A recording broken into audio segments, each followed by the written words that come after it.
Yo guys, SeanB, and today we're taking a look at Vigor Second Awaken.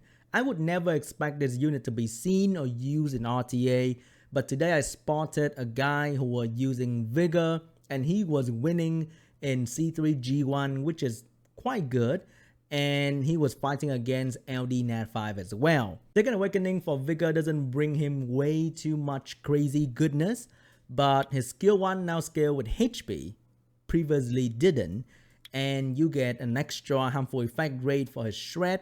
Also, if you max the skill, it becomes a 3-turn cooldown. This unit is really tanky and also have an insane base speed, so it's really fast. He can set up for your main damage dealer with the 3 turns defense break. 3 hits give him a lot of chance to defense break the target, and he can also do some decent damage with shred.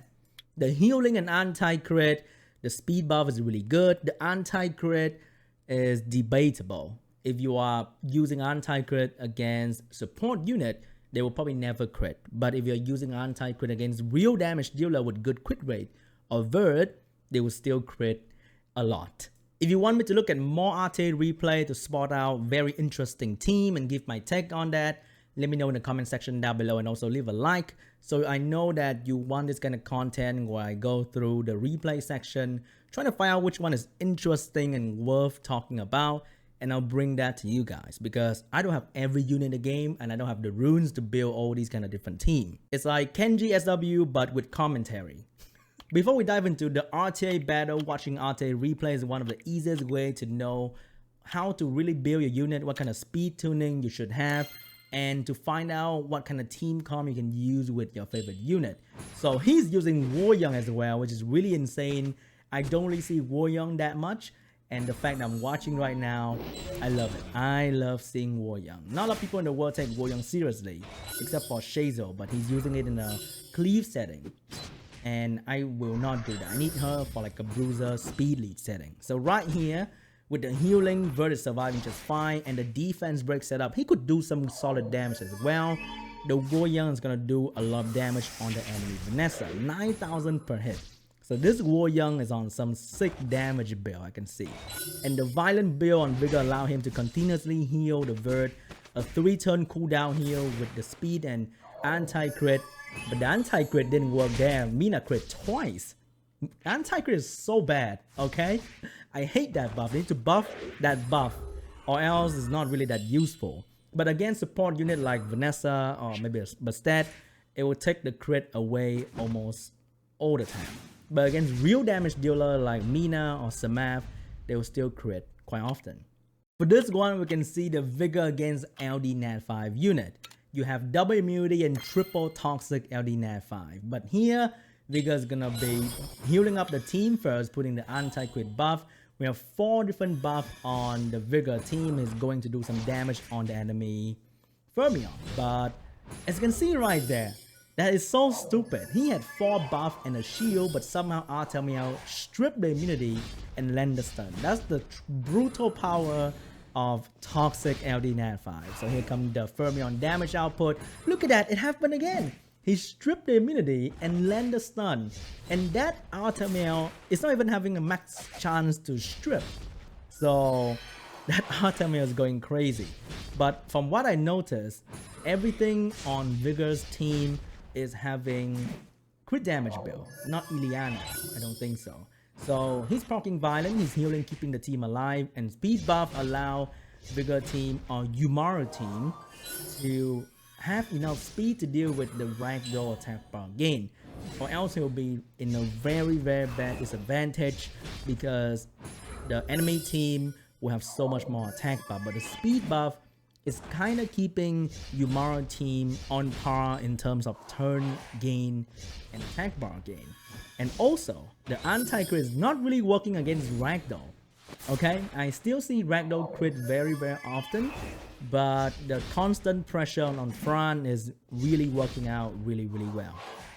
This is gonna be a very clutch violent proc for the trio to heal up the Vanessa, and Vigor did some very solid damage on the front. A thing about HP unit is that Vigor lose out damage as times go by. He lose HP, he can attack. But one thing about Vigor is that his skill 3 skill with attack as well. So it's both HP and attack skilling. Unlike the, what do you call that, the white version of this guy, Asher, only skill with HP.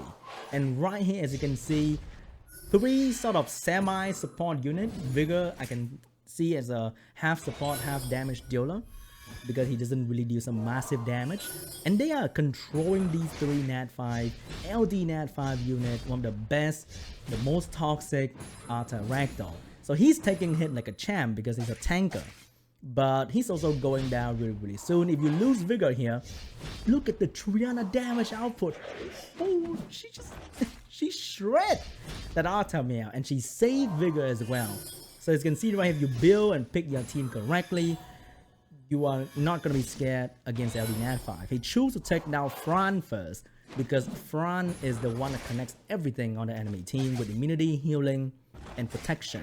But without Fran, the LD Nat5 gets shredded, pun intended, by Vigor and the crit damage 300. They're doing so much, and he got the win. We got another match where you see Vigor and Ileana once again. This time we are seeing Susano as well to gain the first turn against the enemy team. Vigor and Wusa. Oh, the Vigor is on Violent, but the Wusa is slower. I think the Wusa is on Violent as well. Is he on Violent? With the Susano speed lead, our speed is easy, and the Wusa's on Violent. Take out the Verd with some high damage, crit damage build HP tanker. So without the Verd, the enemy team doesn't have anything to deal with Yumaru's team. And Susano is gonna destroy on Vampire as well. He's gonna shred everything apart the moment Vigor lands another defense break. And Vigor's getting turned. He's not buffing at all. He doesn't need to, because that's gonna give Bover stack, and then he's just gonna do some solid damage on the front, and there's nothing Bover can do without stack. Juno is whatever in this situation, and she cannot do anything as well. So this is a more simple way to use Vigor. Land a defense break using the base speed to set up for yourself, being faster than your damage dealer, and destroy the enemy team with a damage dealer, like a main damage dealer. Oh, this time we got ourselves a high speed, high damage Snipe Cleavecom. I don't know, because they're not really AoE damage dealer, but the enemy team is definitely trying to snipe something. But the AoE from the Dark Animal, what's her name? I can't remember. Allowed Dinah to move in between, trying to go for the stun on the Savannah, but couldn't get it. But the Verd survived in the end with very tanky build we saw from before. This Verd is really tanky. That's the problem with snipe team. When you fail to snipe, you're done. You expose yourself. Me, camper, one more time. So he lost Vanessa to 2 noobs, which means he might go for he went for Wolyung again. So we can see Vigor and Wolyung and even Susano in this match. 2 noobs go for turn 1 strip and also a snipe coming out from Perna, which means maybe Wolyung and Fran might be dead in turn 1. But we shall see. He didn't go for the strip though, because he wanted for Vigor buff to strip and get some dots in. Vigor get the buff in, and also defense break on the Vanessa. The Wolyung survived when enemy hit for 28,000. That Wolyung is 30k HP. And she can still do some very solid damage, almost 10,000 per hit. Almost. And that is some insanely built Wolyung. I need to see the runes. I really want to see the runes on this Wolyung, because way too good. Heal for only 7,000, but that doesn't matter because she hit really hard. She's tanky, and she gets crit on by the Perna. Anti-crit is nothing to Perna, okay? But at this point, Shred is gonna come in, and then Susano's gonna come in and do so much damage on this Perna. 2 noobs team is really strong if Perna can really destroy something, but the moment Perna fail, that is everything 2 noobs can do. The turn 1 Bastet team fail the moment you cannot snipe something. So you usually see things that ignore defense on the enemy team instead of Perna, because Perna these days can't really one-shot anything without defense break. Maybe he should have gone with a strip in turn 1, use the Vanessa to land the defense break, and then Perna could kill something. But he saved it so that he could strip when Vigor and Fran buff. That gave him 4 dots, but then the greed pays really heavily.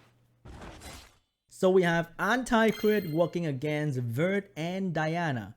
Let's see if this Dyna can even take a turn. Vigor go in first with a speed buff, allow Okeanos to move, reset the Ciara, and here comes pretty much nothing. Here comes a dot that works really well against non-immunity team. Ciara's going in but couldn't even crit the Vigor due to the anti-crit, which is really awesome. You don't really see that, but the Vert Revenge and crit twice on the Antares and then failed to crit on the Okeanos. So anti-crit bring in that RNG against the Vert team. There'll be chances for him to not crit at all, which is pretty amazing. But as you can see, he can still crit twice with anti-crit. Alright guys, that's it for the RTA video today. Thank you so much for watching. If you do enjoy the video, leave a like, leave a comment down below what you want to see next, and subscribe to the channel if you're new. Thank you so much for watching, and I'll see you guys next time.